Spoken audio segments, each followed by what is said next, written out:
ॐ सहनाववतु सहनौ भुनक्तु सह वीर्यङ्करभावहै तेजस्विनावधीतमस्तु मा विद्विषावहै। ॐ शान्ति शान्ति शान्तिः।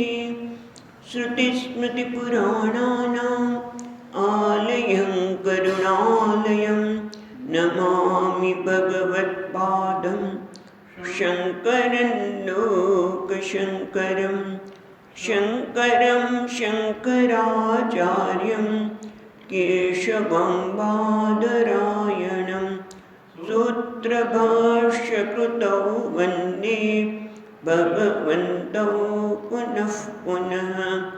ईश्वरो गुरुरात्मेति मूर्तिभेदविभागिने व्योमवद्व्याप्तदेहाय दक्षिणामूर्तये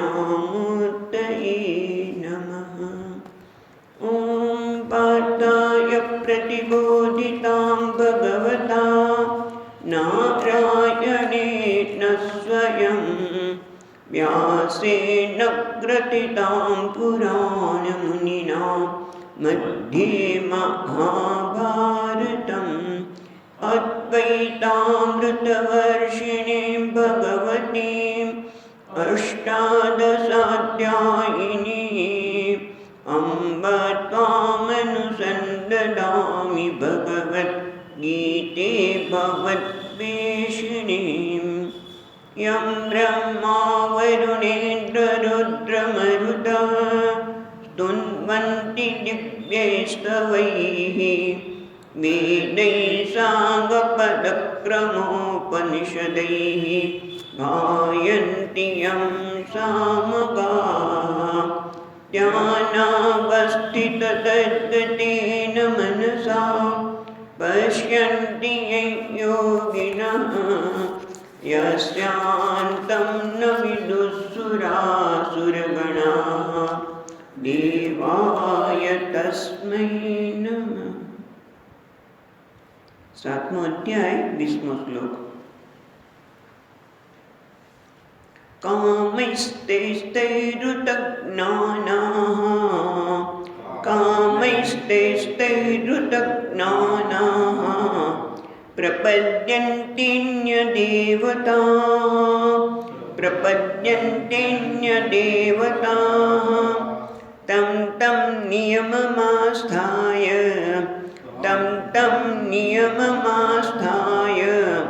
प्रकृत्या नियता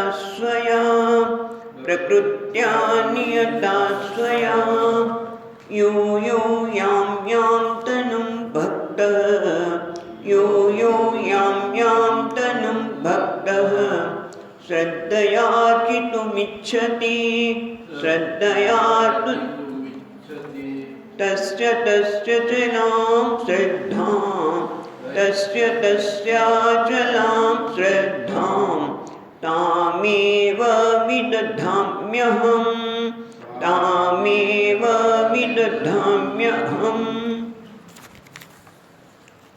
ये भगवान બહુ સરસ વાત કરી કે માણસ કેટલી ઉન્નતિ કરી શકે।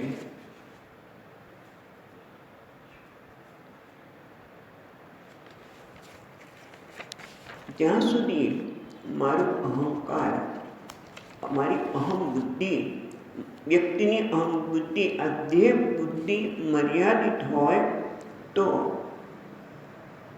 શું થાય કે નાની નાની વસ્તુ આપણને વિક્ષિપ્ત કરી દે। દેહપૂર્વક મર્યાદા હોવાથી નાની નાની વસ્તુ વિક્ષિપ્ત કરે છે।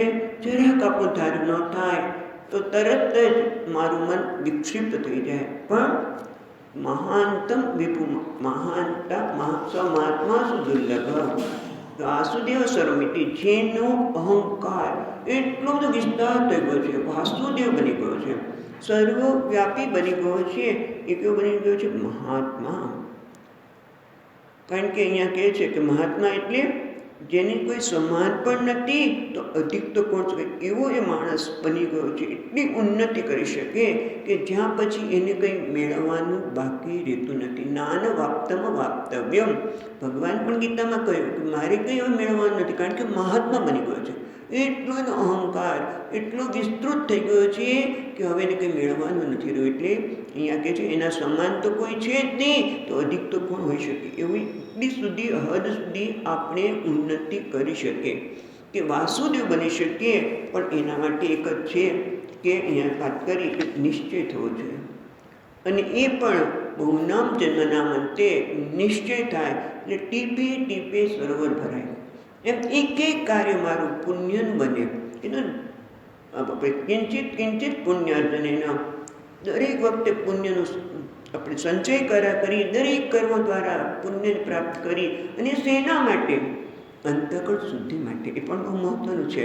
પુણ્ય પ્રાપ્ત કરીને ભોગની પણ પ્રાપ્તિ થઈ શકે, પણ એના દ્વારા મારે અંતઃકરણ શુદ્ધિ પ્રાપ્ત કરવી છે પ્રભુ, કે છેવટે તું જ મારા હૃદયમાં બેઠેલો અને વાસુદેવ એ જાણવા માટે પહેલાં તો નિર્ણય થવો જોઈએ. ભલે પછી દ્રઢતા નહીં આવી હોય તો ધીમે ધીમેમાં દ્રઢ નિશ્ચય આવી જશે ને. જેટલા અંશે મારો નિશ્ચય છે કે મારે વાસુદેવને પ્રાપ્ત કરવા છે, પછી જેટલો દ્રઢ થશે એટલા અંશે આપણે વિક્ષિપ્ત નહીં થાય. અત્યારે તો નાની વસ્તુ ન થાય. ઓલી વ્યક્તિ કહ્યું તું એટલા વાગે આવીશ, અને કોઈ કારણસર કે 2 કલાક સ્વામીજી મોડી આવી, 3 કલાક મોડી આવી, આટલું મોડું થતું હશે, તરત જ મારું મન વિક્ષિપ્ત થઈ જાય છે. કારણ કે નાની નાની વસ્તુ મને વિક્ષિપ્ત કરી શકે. પણ જ્યારે મને ખબર પડે કે મારું જીવનનું ધ્યેય તો આ છે, ને જેટલી દ્રઢતા હશે એટલી વસ્તુ આપણને હવે મન વિક્ષિપ્ત પણ નહીં કરે. અને નાની નાની વસ્તુમાં આપણે ડરી જતા હોય, નાની વસ્તુથી આપણે મુશ્કેલ બની જતા હોય, આપણા માટે મુશ્કેલ બનતી હોય, એ પણ નહીં બને. અને એટલા માટે આવા મહાત્મા જે વાસુદેવ સર્વૈતી છે એ વાત દુર્લભ છે. આ જ્ઞાન પણ દુર્લભ છે, આ જ્ઞાનના વ્યક્તિ પણ દુર્લભ છે. કારણ કે મોટા ભાગના લોકોની જીવનમાં કોનો આશ્રય લીધો છે? કામનો. વાસુદેવનો આશ્રય નથી લીધો. કામહી દૈતૈહિ ઋત જ્ઞાના. કારણ કે વ્યક્તિ કોઈનો આશ્રય તો જીવનમાં લેવાની જ છે, પણ એને કામના આશ્રય લીધે એનું ઋત જ્ઞાના. જ્ઞાનનો અર્થ કયો? વિવેક. અપહૃત વિવેક વિજ્ઞાન. એનું વિવેક છે, બુદ્ધિ છે એ હણાઈ ગઈ છે, એને અપહરણ થઈ ગયું છે. કોણે અપહરણ કર્યું છે? કામનાએ. કામના એટલે ઇન્દ્રિયની તૃપ્તિ, શરીર મન કે ઇન્દ્રિયની તૃપ્તિ. અને સામાન્ય રીતે ઇન્દ્રિયની તૃપ્તિ માટે, ઇન્દ્રિયોને સુખ મળે એના માટે જ આપણે આલોક કે પરલોકની ઈચ્છા કરતા હોય છે. આલોકમાં પણ કંઈ પણ વસ્તુની પ્રાપ્તિ શેના માટે? આપણી ઇન્દ્રિયની તૃપ્તિ માટે. એની તીવ્રતા આવી બસ આના વગર રહી શકે નહીં. અને એની તૃપ્તિ માટે એ અન્ય દેવતા પ્રપદ્યંતે, એની તૃપ્તિ માટે જુદા જુદા દેવતાનું શરણ લે છે. અને એ લે છે એટલે જ પૂરતું નથી, પણ એને એમ કરીને શું કરવું? પછી તમ નિયમ માસ થાય. એ જે તે દેવતાને પ્રસન્ન કરવા માટે એ દેવતાના જે નિયમ હોય એ પણ કડક હોય છે. ક્ષુદ્ર દેવતાના નિયમ વધારે કડક હોય, પણ પોતે જ ક્ષુદ્ર દેવતા છે એટલે કડક હોય. એ નિયમનું પાલન ન થાય તો એ પ્રસન્ન ન થઈ શકે. અને એટલા માટે એના નિયમનું પાલન પણ કરવું પડે છે. અને કેવું છે?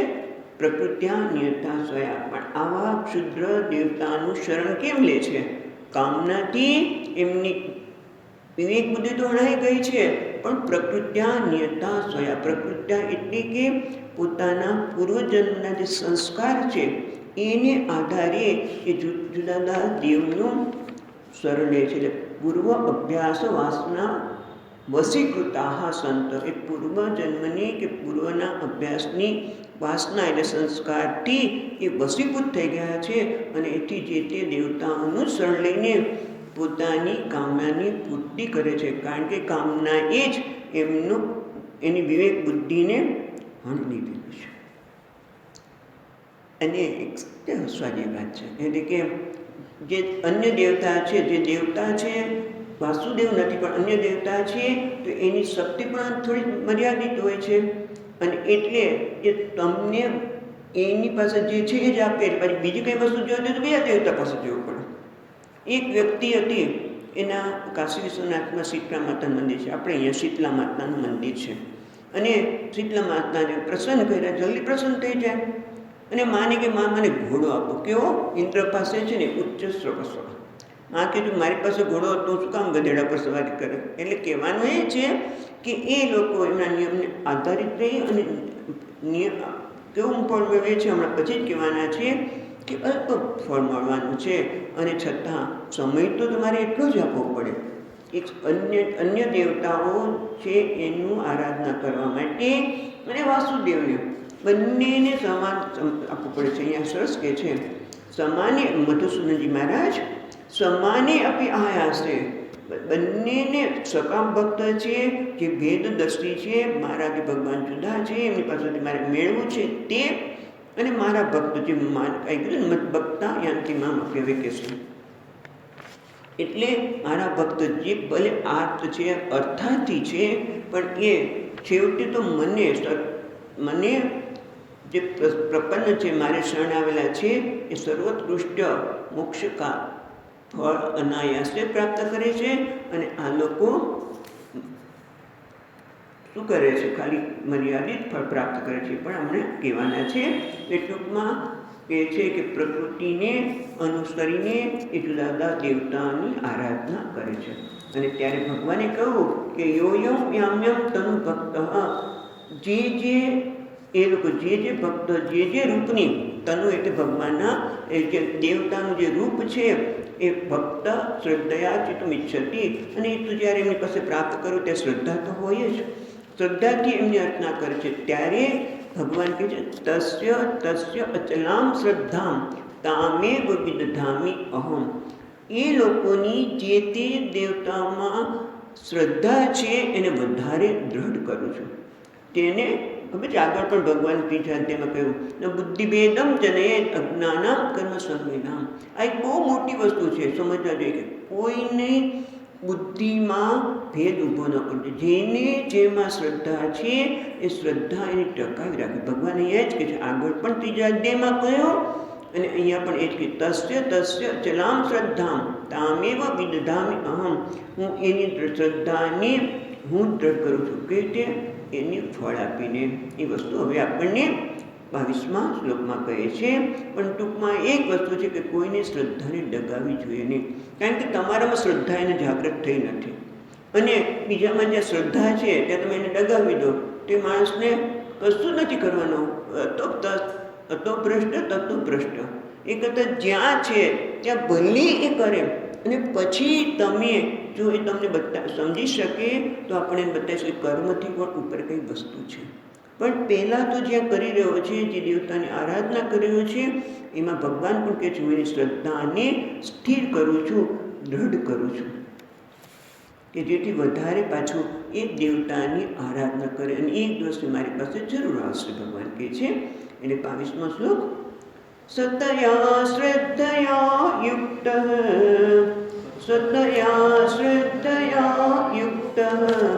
તસ્યારાધનમીહતે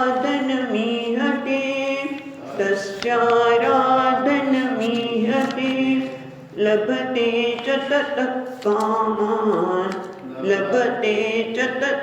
કામાન મય્યેવ વિહિતાન હિતાન.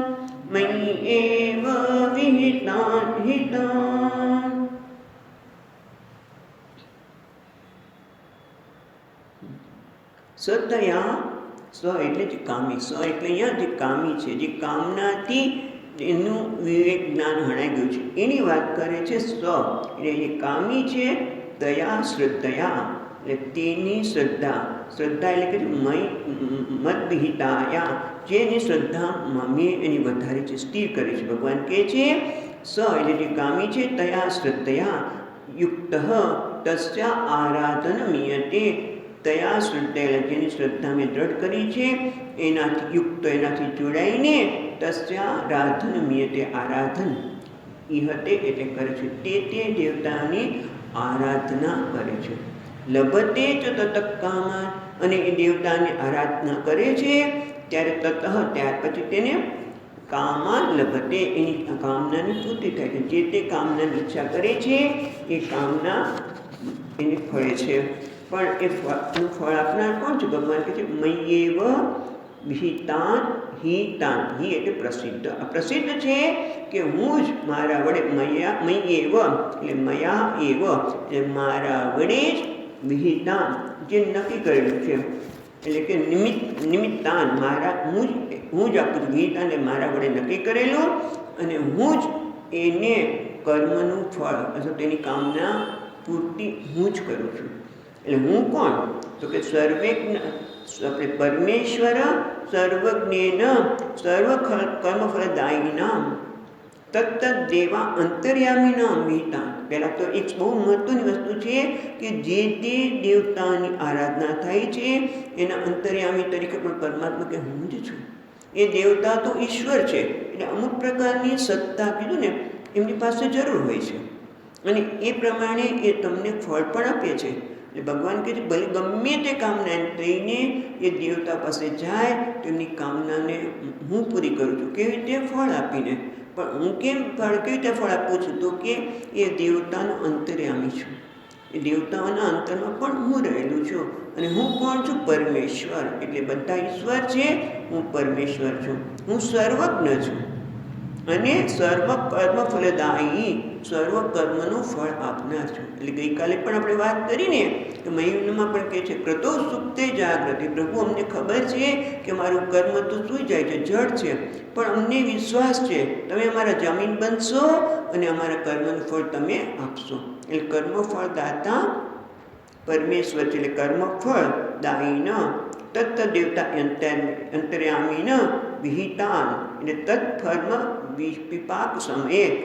વિહિતાન એટલે તેના કર્મનો યોગ્ય સમયે હું જ ફળ આપું છું, કારણ કે હું સર્વજ્ઞ છું. કારણ કે તમે જો કોઈ વ્યક્તિ સર્વજ્ઞ ન હોય વ્યવહારમાં, એવું બને જ ઘણી બધી વાર કે વ્યક્તિ એટલું સરસ કામ કર્યું, પહેલેથી છેલ્લે સુધી કોઈ પ્રસંગ હોય એમાં બધું જ કર્યું, પણ છેલ્લી ઘડી કોઈ એવી વ્યક્તિ આવે અને ઓલી વ્યક્તિને ખસેડીને પોતે કામ કરવા લાગે. એટલે જેને આખી ઘટના ઘટી રહી છે એ વ્યક્તિને થાય કે આ વ્યક્તિ જ કામ કર્યું, એટલે એને પગાર કે જે કંઈ બક્ષિસ આપવાની હોય વધતી ઓછી આપી શકે, કારણ કે ઓલાને તો ખબર જ નથી. છેલ્લી ઘડી કોઈ બીજું આવી જાય, અથવા તો એ વ્યક્તિ કામ કરતી હોય પણ ક્યાંથી કેટલું કામ કર્યું બધું એને ખબર ન હોય, કોઈ આવીને કે કશું કહે એ પ્રમાણે એને પૈસા મળે. પણ ભગવાન પાસે એવું થતું નથી. ભગવાન તો ખબર છે.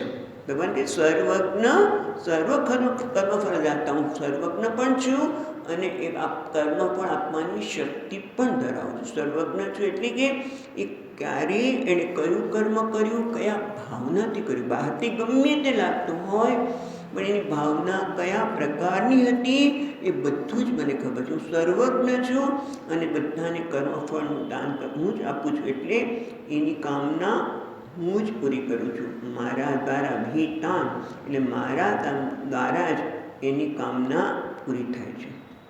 એક વસ્તુ. હવે બીજી વસ્તુ છે વિહિતાન હિ તાન. તાન કામાન. તાન છે ને, જો લભતે તો તત કામાન મય્યેવ એટલે મયા એવ વિહિતાન. હિ એટલે પ્રસિદ્ધ, તાન એટલે તાન કામાન. તે બધી કામનાઓ મારા વડે જ તેમને પ્રાપ્ત થાય છે, મારા વડે પ્રાપ્ત થાય છે. બરાબર. હવે હિનો અર્થ આપણે પ્રસિદ્ધ કર્યો. બીજી રીતે જોઈએ તો તમે આમાં જો તો આમ થાય લભતે તત કામાન મય્યેવ વિહિતાન, પછી હિતાન. હિતાન સાથે છે. હિતાન એટલે હિતાન એવો તમે અર્થ કરો તો કે છે હિતત્વમ. એટલે હિતાન એટલે હિતત્વમ, જે ઈચ્છનીય છે, જે એની ઈચ્છિત છે. તો બે વસ્તુ છે, એક ઈચ્છનીય છે, એક છે ઈચ્છનીય અને બીજું ઈચ્છિત. બરાબર. એક ઈચ્છા યોગ્ય છે અને કેની ઈચ્છા કરવી, બે વસ્તુ છે. હિતાન એટલે ઈચ્છિત, એટલે એક ઈચ્છનીય છે અને એક ઈચ્છવા યોગ્ય છે. ઓલી વ્યક્તિ કે મને આ વસ્તુ જોઈ છે એટલે એની ઈચ્છા કરી, અને એક છે ઈચ્છનીય. અમે ઈચ્છનીયને હમણાં જોઈશું. તો ઈચ્છા કરવી એનો એક અર્થ એ થાય એ ભગવાન કઈ પ્રકારની કામના પૂરી કરે છે આપણે વિચારીએ છીએ. હિતાનો અર્થ શું કરવો? જે વ્યક્તિ ઈચ્છા કરે છે બધી ઈચ્છા પૂરી નથી થતી. આપણે જોયું ઘણી વખત આપણે ઈચ્છા કરી અને માનતા રાખ્યું હોય, કેટલી જપ કર્યા હોય, તપ કર્યું હોય, પણ એ આપણી ઈચ્છા ઘણી વખત પૂરી થતી જ નથી, એવું પણ બને છે. તો એટલે એનો અર્થ શું થાય? હિતાન એટલે ઈચ્છનીય. જો આપણે પેલું કૌશિતકી ઉપનિષદમાં જો યાદ હોય તો જોયું હતું કે પ્રતર્દન ઇન્દ્ર પર ચડાઈ કરવા જાય છે નારદજીના કહેવાથી. કારણ કે મારા જો બુદ્ધિ એમ કે બાહુબળમાં જે સમાન હોય એની સાથે મારે લડવું, અને એની પાસેથી જ એ રાજા તરીકે બહુ પ્રતર્દનની સુંદરતા એ હતી કે કોઈ નબળા રાજા પર ક્યારે એને આક્રમણ કર્યું પણ નથી, એની પાસેથી ખંડણી પણ ઉઘરાવી નથી, એની પાસેથી કોઈ પૈસા નથી લીધા. ને બહુ જ એમ કહેવાય ને ધર્મના માર્ગે ચાલવાવાળો હતો. શક્તિ બાહુબળ તો હતું જ, યુદ્ધની કુશળતા પણ હતી, પણ ધર્મના માર્ગે ચાલનાર હતો ખૂબ. અને એ નારદજીના કહેવાથી ત્યાં આવે છે કે ઇન્દ્ર સાથે લડાઈ કરવા એકલો ગયો, અને બધા દેવતાઓને ઇન્દ્રને બધી લાંબી વાર્તા છે કે ઇન્દ્રને કહે છે કે તું મારી સાથે યુદ્ધ કર, નહીં તો તું મારે શરણે આવ. ઇન્દ્ર તો કોઈ શરણ તોડાવવાના છે. ઇન્દ્ર તો લડાઈ થઈ અને એકલા હાથે ઇન્દ્રને તો ઠીક પણ બધા દેવતાઓને પણ હથિયાર હેઠળ મૂકવા પડી ગયા. એટલી સુંદર રીતે લડ્યો. એ પછી કહેતો હવે તું મારી પાસે, ઇન્દ્ર પાસે કંઈ સામાન્ય નથી. એટલે ઇન્દ્ર કહે તું મારી પાસે વરદાન માગ, વર માગ. એટલે વરદાન માગ એટલે વર એટલે શ્રેષ્ઠ. એટલે એને એ કહે છે હિતતમ. અહીંયા હિતાન કહ્યું, ત્યાં હિતતમ એનો અર્થ કરે છે. વર એટલે શ્રેષ્ઠ, હિતતમ. અને એટલે પ્રતર્દન કહે છે કે ઇન્દ્ર હું તો મનુષ્ય છું, તમે મને કહો કે તું મારી પાસે વર માગ, તો મારી ઈચ્છા કેવી હશે? મને કંઈ ખબર નથી, હું તો મનુષ્ય છું. ખરેખર તો તમારી સાથે લડવું ન જોઈએ દેવતાને. દેવતા તો પૂજા યોગ્ય છે. હવે એની સાથે તો લડવા લાગ્યો, એ મારી બુદ્ધિ કેવી? માટે તમે જ નક્કી કરો કે મારા માટે શ્રેષ્ઠ છું, તમે મારા માટે વરદાન નક્કી કરો. અને પછી આપણે જોયું તો એ પ્રમાણે ઇન્દ્ર કહે છે કોઈના માટે આપણે કઈ તો વરદાન નક્કી કરી શકીએ? વ્યક્તિ પોતે કરવું જોઈએ. એ પ્રતર્દન કે તું કર. પ્રતર્દન કે હું નથી કરી શકતો. તો પછી ઇન્દ્રને કહ્યું કે મેં વરદાન આપવાનું કહ્યું છે, અને જો નહીં આપું, એ પ્રતર્દન તો માગતો નથી, અને હું જો નહીં આપું તો મારું સત્ય મેં કહ્યું આપણે કોઈને કહીએ કે તું આમ તાર માટે આમ કરીશ, અને પછી જો ન કરીએ તો એ ખોટું થયેલું કહેવાય ને. જોકે આપણને તેવું થતું જ નથી. હું આમ આવીશ તમારે ત્યાં, પછી ન આવવાના હોય તો એમ નહીં કે ભાઈ હું ફોન કરી દઉં કે ભાઈ હું નહીં કરી શકું, હું આ કામ નહીં કરી શકું, અથવા તો નહીં આવી શકું, એવું પણ આપણે કહી શકતા મોટે ભાગે નથી હોતા. મોટે ભાગે પણ ઇન્દ્રને થયું કે ભાઈ મેં વચન આપ્યું છે તો હવે મારે જ એના માટે વરદાન નક્કી કરવું જોઈએ. અને એટલા માટે કહે છે હિતાન એટલે કહે છે મનુષ્ય માટે હિત કર. બે વસ્તુ છે.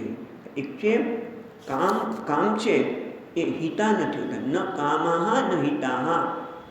જે બધી કામના છે એની પૂર્તિ થાય તો પણ એમાં મારું હિત થતું નથી. કારણ કે મને પ્રિય જરૂર લાગે છે, થોડીક વાર મને પ્રિય લાગે છે, મારી કામના પૂરી થઈ, મને આનંદ આવે છે, મને સુખ લાગે છે, પણ એ કેવું છે એની ચર્ચા પણ આપણે આગળ બહુ જ કરી ગયા છીએ કે સુખની પ્રાપ્તિ થાય તો પણ થોડાક વાર પછી બીજી ઈચ્છા થવાની, ત્રીજી ઈચ્છા થવાની, અથવા તો એની ટેવ પડી જાય, પછી એના પરતંત્ર બની જાય. એટલે ખરેખર એ હિત કહેવાય નહીં. કામાહા ન હિતાહા. કામ ખરેખર હિત કરનાર નથી. પણ કોણ છે? એટલે પ્રતર્દનને પણ ઇન્દ્રએ હિતકારી માટે શું આપ્યું? બ્રહ્મવિદ્યા, મોક્ષ.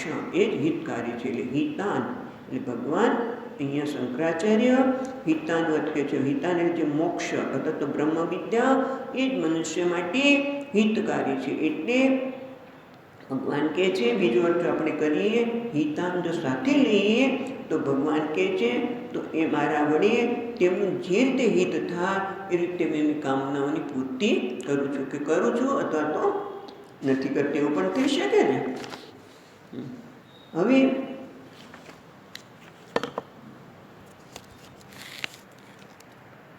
એના સંદર્ભમાં જ આગળ 23મા શ્લોકમાં કહે છે કે જે કામના હું પૂરી કરું છું એ કામના કેવા પ્રકારની છે એની વાત આપણને ભગવાન 23મા શ્લોકમાં કરે છે. અંતવત્તુ ફલમ તેષામ અંતવત્તુ ફલમ તેષામ તદ્ભવત્યલ્પમેધસામ તદ્ભવત્યલ્પમેધસામ દેવાન દેવયજો યાન્તિ દેવાન દેવયજો યાન્તિ મદ્ભક્તા યાન્તિ મામપી મદ્ભક્તા યાન્તિ મામપી. અંતવત્તુ ફલમ તેષાં તદ્ભવતિ અલ્પમેધસામ. અંતવત્ત એટલે જેનો અંત થાય છે એટલે કે વિનાશી. તું પરંતુ એનું ફળ કેવું છે? તેષામ એટલે તે લોકો જે કામીના છે.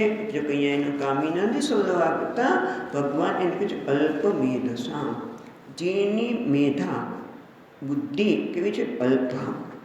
આપણે વધારે જોઈશું કે જેની બુદ્ધિ અલ્પ છે, અલ્પ બુદ્ધિવાળા તેષામ અલ્પ ફલમ અંતવત્ત ફલમ પ્રાપ્નોતિ.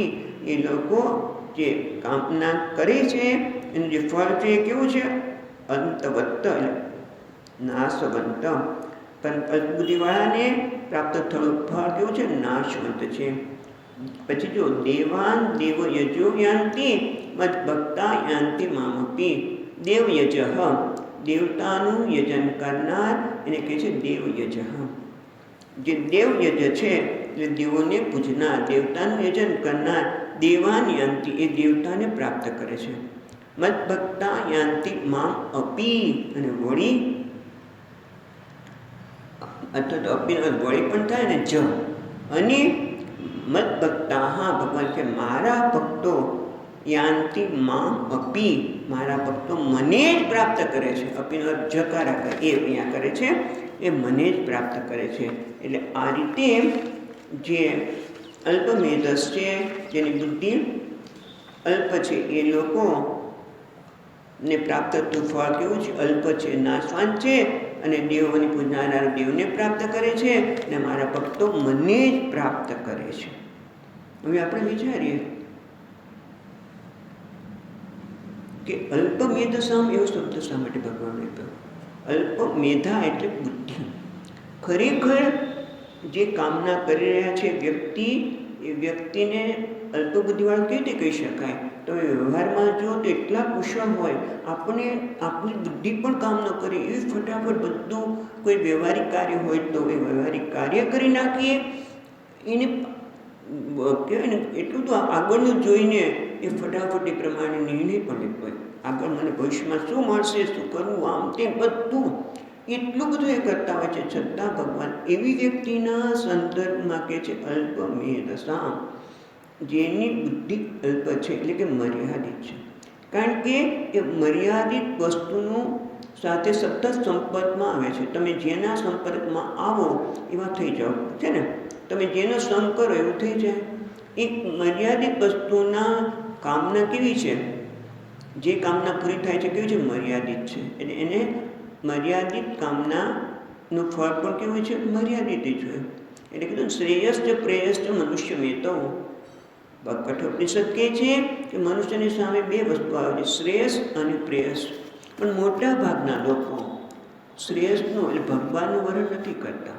આત્માનું કલ્યાણ થાય, મારી આધ્યાત્મિક ઉન્નતિ થાય એનું નામ શ્રેયસ. ગઈકાલે આપણે જોયું હતું કે શ્રેયસ એટલે જ્યાં આધ્યાત્મિક ઉન્નતિ થાય, જ્યાં પરમાત્માની પ્રાપ્તિ થાય એનું નામ શ્રેયસ. અને પ્રેયસ એટલે કે જે વ્યક્તિ પ્રેયસનું વર્ણન કેમ કરે છે?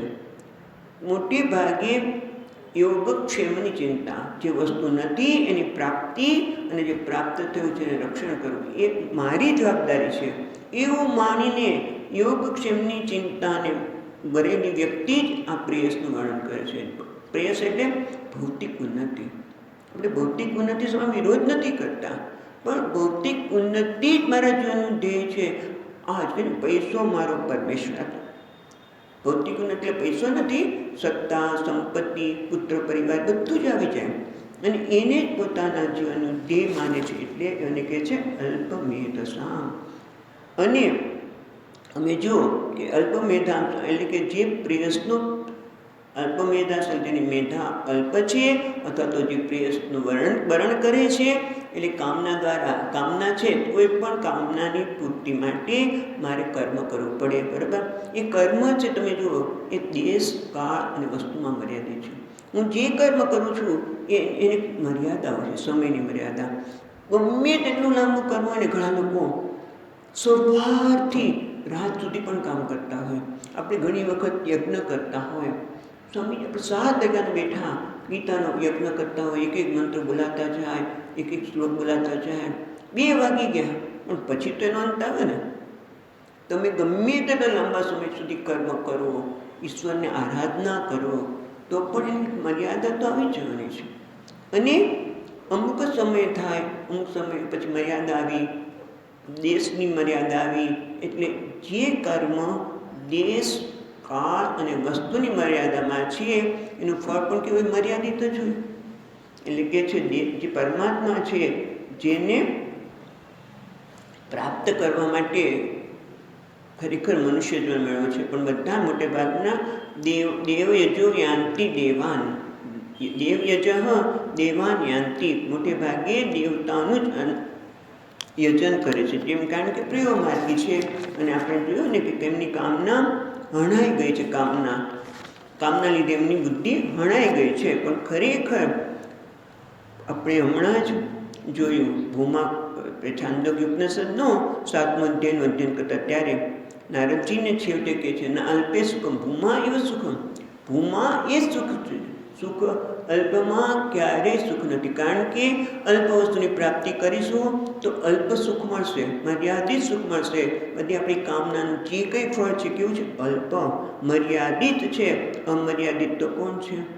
પરમાત્મા. એટલે અહીંયા એક ટીકાકાર અલ્પમેધસને એવું કહે છે કે જે દ્વૈતને જ પોતાનું ધ્યેય માને છે, એટલે કે ઈશ્વર અને હું જુદા, એ દ્વૈતને જ માને છે. એ કેવું છે? અલ્પમ. એ ખરેખર કીધું ને, ભૂમા વૈ સુખમ ના અલ્પે સુખમ અસ્તિ, એટલે જે જગતના પદાર્થોને પોતાના જીવનનું ધ્યેય માને છે, અથવા તો ઈશ્વરને હું જુદા છે, એટલે તરત જ જુદાપણું એટલે મર્યાદા આવી, એટલે કે દ્વૈત આવ્યો. એ જે દ્વૈતને સત્ય માને છે, એની જ પ્રાપ્તિમાં પોતાનું જીવન ઘડે છે, એને અહીંયા અલ્પ કહે છે, અલ્પમેધસમ. અને એટલે કે છે દ્વૈતમ અલ્પમ તદેવ મેધા, જે દ્વૈતમાં જ પોતાની બુદ્ધિ રહેલી છે, જે બહિર્મુખ છે, એમ પણ કહી શકાય કે અલ્પમેધસ છે. અને જે ભૂમાને વરેલો છે, પરમાત્માને વરેલો છે, જે પરમાત્માનું શરણ લે છે, ભક્તિ કે છે પરમાત્માને પ્રાપ્ત કરી. ભક્તા યાંતિ મામપી, મારા ભક્તો મને પ્રાપ્ત કરે છે. ફક્ત એક જ છે કે કયા પ્રકારનું જીવનમાં વિવેક કરવો. વસ્તુ તો એકની એક જ છે. તમે વસ્તુની વ્યવહાર કરશો ત્યારે, કે કોઈ ઈચ્છા કરો ત્યારે, ઈચ્છા પણ દેવતાઓની મર્યાદિત, દેવતાઓની પાસે જઈને પોતાની કામનાની પૂર્તિ કરવી છે, તમે એની પાસે જાઓ, અથવા તો મારા ભગવાનની પાસે જઈ અને ભગવાન પાસે પણ ક્યારેક ઈચ્છાની પ્રાપ્તિ કરી શકીએ, પૂર્તિ કરી શકીએ. પણ છેવટે આપણે વાત કરીને કે શ્રેયો માર્ગ છે, ભલે ભગવાન મારે અત્યારે આની જરૂર છે માટે હું માગું છું, પણ એક દિવસ પ્રભુ એવો આપજે કે મેં માગણી કરતો જ મટી જાઉં અને હું તને પ્રાપ્ત કરું. એવા જે ભક્તો છે એની વાત કરે છે. મત ભક્તા યાંતિ મામપી, જે મારા ભક્તો છે એ પણ મને પ્રાપ્ત કરે છે, કારણ કે એની સમજણ આ પ્રકારની છે કે ભલે કદાચ કોઈ ઈચ્છાની પૂર્તિ માટે હું ભગવાનના શરણે જાઉં, પણ કોણ? વાસુદેવ. વાસુદેવ એટલે કોણ? જે સર્વવ્યાપી છે. આગળ હમણાં જ જોયું, વાસુદેવ સર્વમિતિ, વાસુદેવ જ બધું છે, એ સર્વવ્યાપી છે, એના શરણે જાય છે. એ કોને પ્રાપ્ત કરે છે? વાસુદેવને. મદભક્તા યાંતિ મામપી. મદભક્ત એટલે મમ એટલે શું?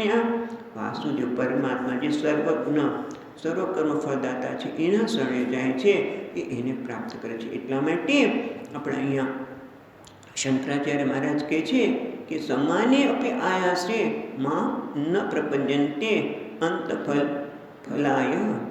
બંનેમાં પ્રયાસ તો સમાન છે, બંનેનું પ્રયત્ન સમાન છે, છતાં જુઓ તો ખરા. અંતફલાય પ્રપદ્યંતે, એકદમ મર્યાદિત ફળ માટે જ એ લોકો પ્રયત્ન કરે છે. કષ્ટમ ખલુ વર્તતે કે અનુક્રોશ દર્શયતે, જાણે કે ભગવાન અહીંયા બતાવે છે કે કેવું કષ્ટ છે.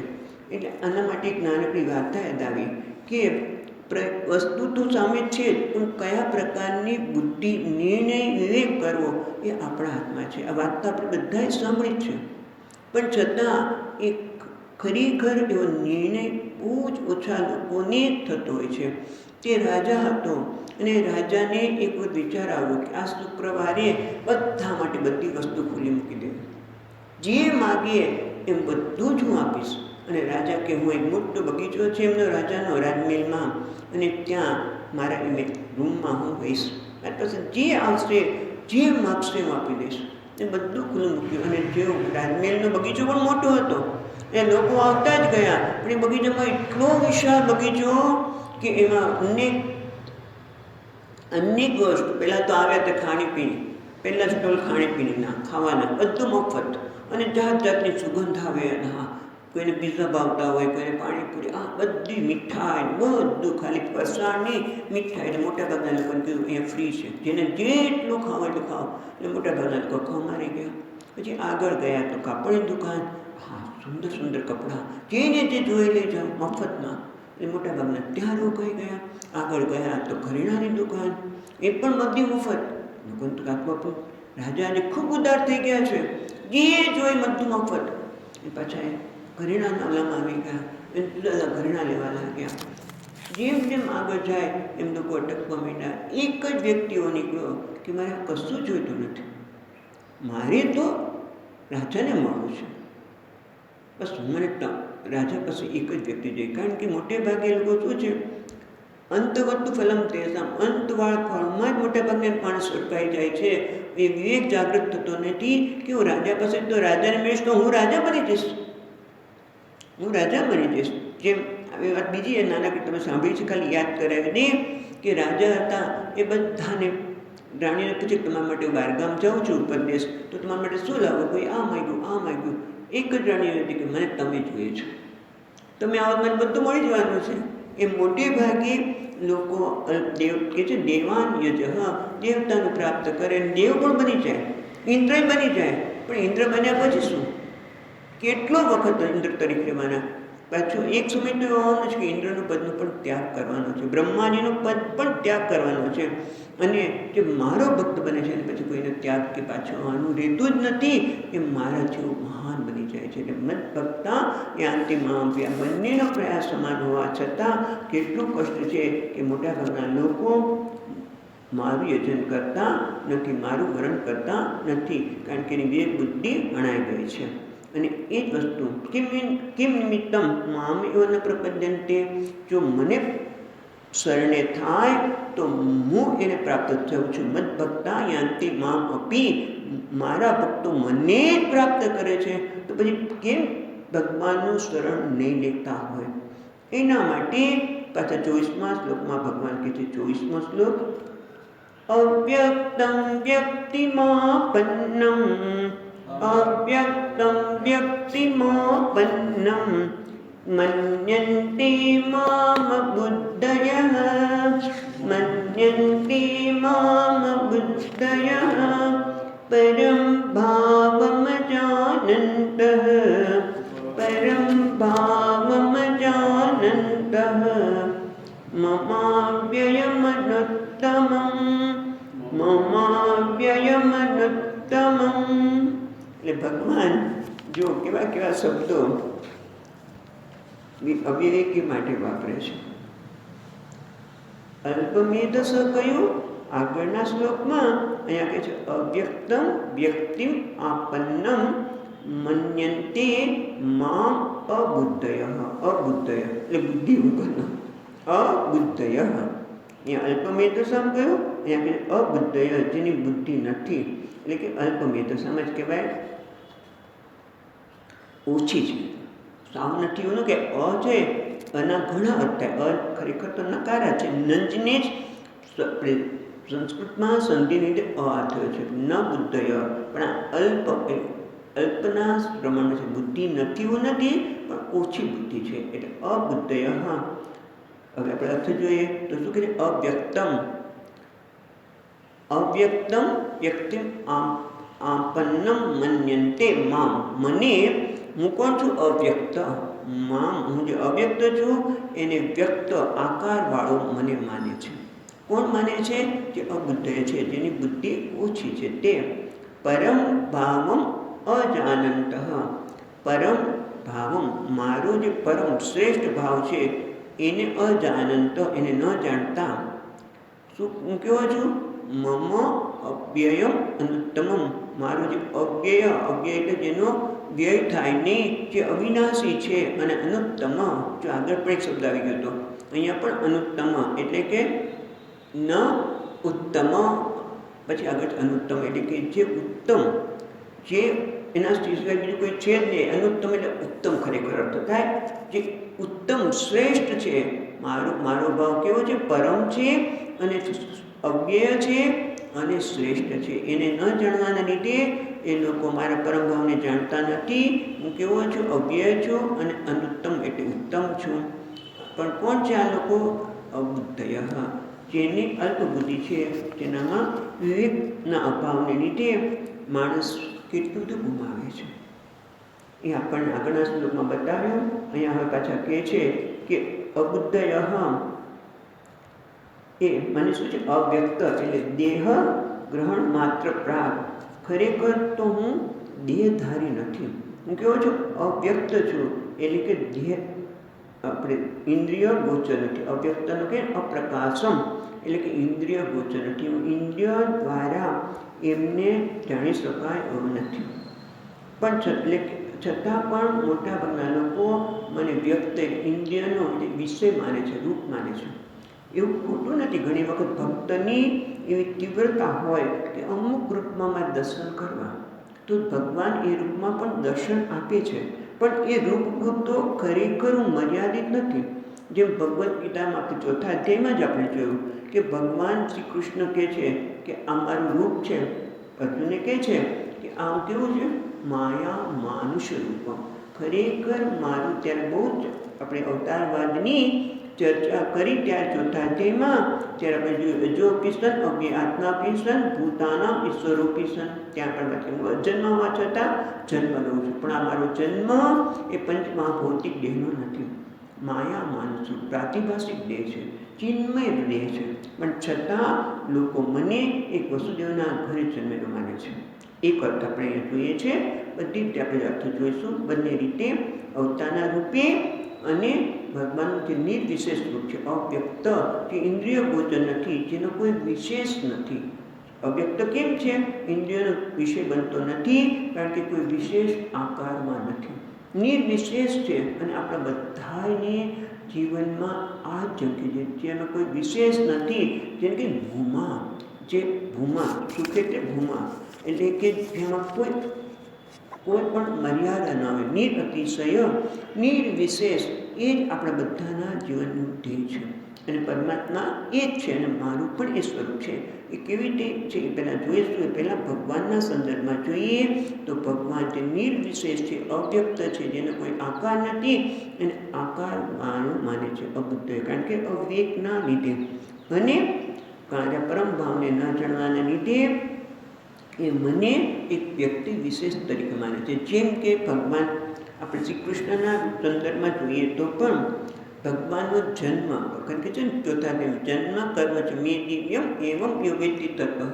મારો જન્મ પણ કેવો છે? પ્રાતિભાષિક છે, માયા માનુષ રૂપ છે. મારું શરીર પંચમહાભૂતનું દેહનું નથી, અને મારા કર્મ પણ કેવો છે? દિવ્ય છે. કારણ કે હું અકર્તા છું, હું પૂર્ણ છું, પણ જાણે કે હું અપૂર્ણ છું. અને એટલા માટે ગોપી મને માખણ આપને, તું જે કહેશે એ કરીશ. તું મને કહે છે તો તને ટોપલા ઉપડાવીશ, પણ તું મને માખણ આપ. જાણે કે પોતે અપૂર્ણ છે, એ રીતે ભક્ત પાસે માખણ માગે છે, પણ ખરેખર કેવા છે? પૂર્ણ છે. પોતે અકર્તા છે, ક્યારેય પોતે કર્તૃત્વ લેતા નથી, પણ જાણે કે બધું એ જ કરી રહ્યા છે. માખણ માગી રહ્યા છે ને બધા. કેટલા બધા જરાસનને માર્યો ને આને માર્યો ને બધું જ કામ કર્યું, છતાં કે જે ખરેખર હું કર્મ કરતો નથી. એના માટે નાની વાત યાદ આવી, બહુ જ જાણીતું પણ હશે કે એવું કહેવાય છે કે દુર્વાસા મુનિ ભગવાન શ્રી કૃષ્ણને ત્યાં આવ્યા, એટલે યમુનાજીને સામે કિનારે છે અને કેવડાવે છે કે હું મને તમે ભિક્ષા આપી જાઓ. કદાચ આ પ્રસંગ એવો બની શકે, કારણ કે ક્યાંક દરેક ભાગવતના લખના જુદા જુદા હોય છે, એટલે યમુના કિનારે અને ભગવાન આ બાજુ બીજા કિનારે હોય એ જુદું જરાક સમજાય છે. પણ કંઈક ક્યાંક પ્રસંગ જરૂર હશે. પણ પ્રસંગની પાછળ કહેવાની વાત મહત્વની એ છે કે દુર્વાસાને કીધું એટલે ત્રણેય પટરાણીઓ, આઠે પટરાણીઓ પોતાની જાતે, કારણ કે મહાત્મા છે એટલે જાતે રસોઈ બનાવી અને હવે કે છે મહારાજ રસોઈ તો આપવા જવું છે એમને, ભિક્ષા તો આપી છે, પણ જઈએ કેવી રીતે, યમુનાજીને પાર કેવી રીતે કરવા? પહેલાં હોડી બોડી નહોતી, કારણ કે અત્યારે પણ મહાત્મા માને છે કે ગંગા પાર કરવા માટે હોડી જરૂરી છે. પણ તમે અત્યારે રાફ્ટિંગમાં કહો છો બધા પેલા હોડી બેસીને આમ સેલગા કરતા હોય, તો સેલગા ન કરે તો માં છે, સેલગા ન કરાય એવું માનનાર પણ મહાત્મા આજે પણ છે. એને ઘણો વિરોધ થયો હતો ગંગાજી વખતે, પણ એની અહીં આપણે વાત કરતા હતા કે હોડી તો કશું છે નહીં, તમે કેવી રીતે જઈએ? તો કહે છે કે જાઓ, જઈને યમુના મહારાજને પ્રાર્થના કરજો કે શ્રી કૃષ્ણ આજીવન બ્રહ્મચારી હોય તો માર્ગ આપ્યો. પ્રાણીઓને તો કે તમે મારી સાથે પરણેલા છો, પછી બ્રહ્મચારી કહો છો તમે, પણ ચાલો જઈએ. અને જઈને જો પ્રાર્થના કરી અને માર્ગ થઈ ગયો. એટલે કહેવાનું શું છે કે ભગવાનનો પરમ ભાવ, ભગવાનનું જે સ્વરૂપ છે એને જાણતા નથી, પોતે બ્રહ્મચારી કહે છે અને માર્ગ થઈ ગયો. આજીવન બ્રહ્મચારી, પાછું ભગવાન છે આજીવન બ્રહ્મચારી હોય તો યમુનાજીને કે જો માર્ગ આપે. એટલે કહેવાનું તાત્પર્ય એ છે કે પોતે અકર્તા હોવા છતાં પોતાને કરતા માને છે. અને એટલા માટે મારા પરમ ભાવને ન જાણનાર લોકો મને અવ્યય અવિનાશી છું અને મારા જ ઉત્તમ, એટલે મારા જે સમયમાં બીજું કોઈ છે જ નહીં. ત્યાં 10મા અધ્યાયમાં પણ બોલો અર્જુન પણ કહે છે ને 11મા અધ્યાયમાં કે ભગવાન તમારા સમાન કોઈ તો છે જ નહીં, તો તમારા અધિક તો કોણ હોઈ શકે, કારણ કે તમે જ શ્રેષ્ઠ છો.